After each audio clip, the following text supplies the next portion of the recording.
नमस्कार, द नगरी न्यूज की खास पेशकश खबर दिन भर में आपका स्वागत है। मैं हूं दीक्षा समाचार रुक करते हैं दिन भर की बड़ी खबरों की ओर। राजस्थान के टोंक जिले में कांग्रेस कमेटी कार्यालय पर आयोजित विशेष प्रशिक्षण कार्यक्रम में कांग्रेस के राष्ट्रीय महासचिव और टोंक विधायक सचिन पायलट ने लोकतंत्र, चुनाव व्यवस्था और संवैधानिक संस्थाओं की भूमिका पर गंभीर चिंता व्यक्त की है।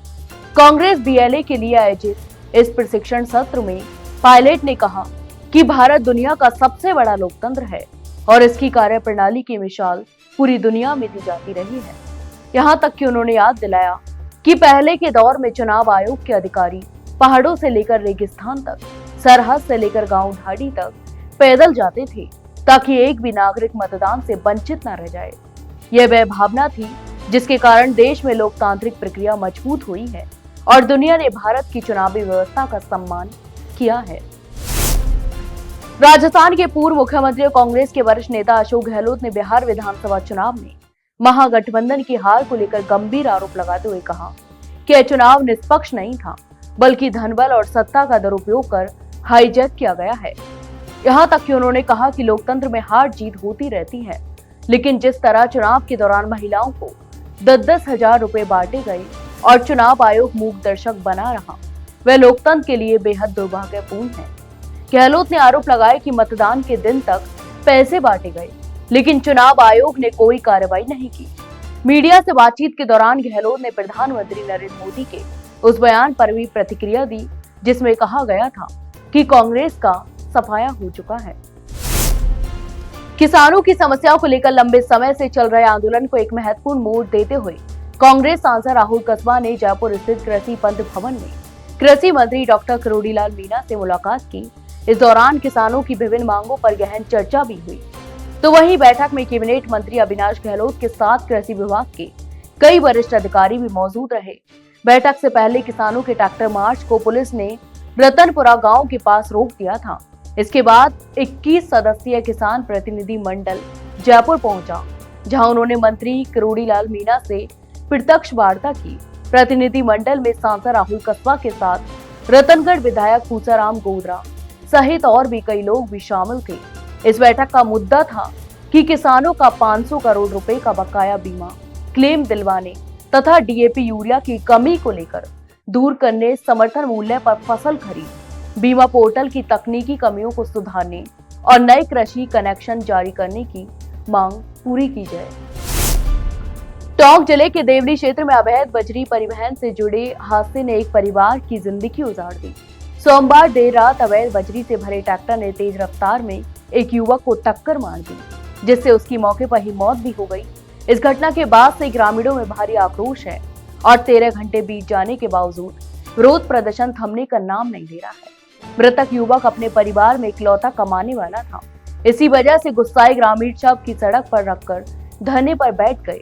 उनकी मांग है कि मृतक के परिवार को 50 लाख रुपए का मुआवजा, सरकारी नौकरी और क्षेत्र में चल रहे अवैध बजरी परिवहन पर तुरंत रोक लगाई जाए।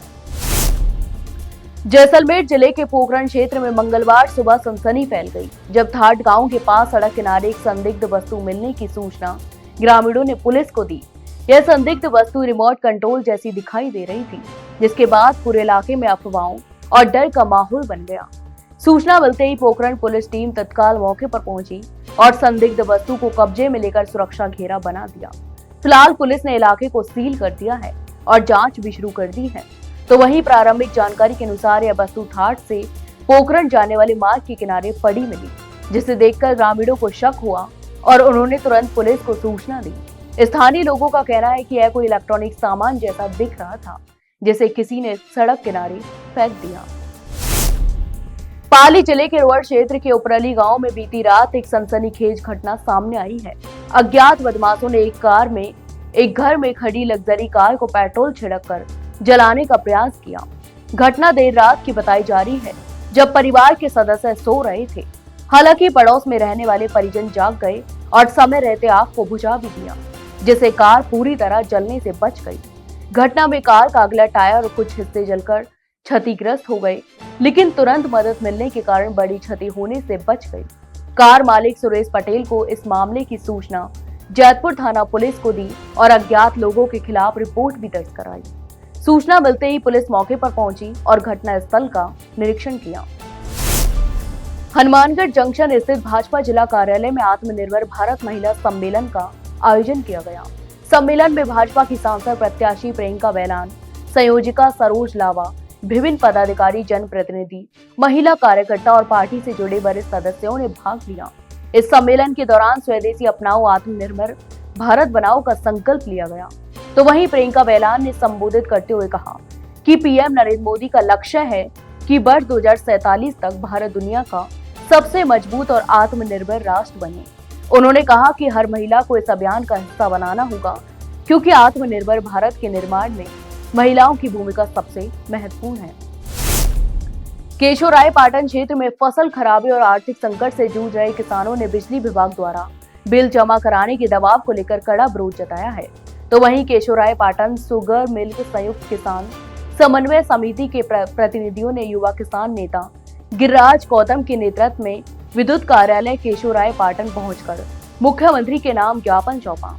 इस ज्ञापन में किसानों की मांग की कि उनकी परिस्थिति को देखते हुए बिजली बिलों को पूरी तरह माफ किया जाए और किसी भी किसान पर वसूली का दबाव न बनाया जाए। तो वहीं गिरिराज गौतम ने बताया कि इस वर्ष खरीफ सीजन में क्षेत्र में बेमौसम बारिश और प्राकृतिक आपदा के कारण लगभग सभी फसलें बर्बाद हो चुकी हैं।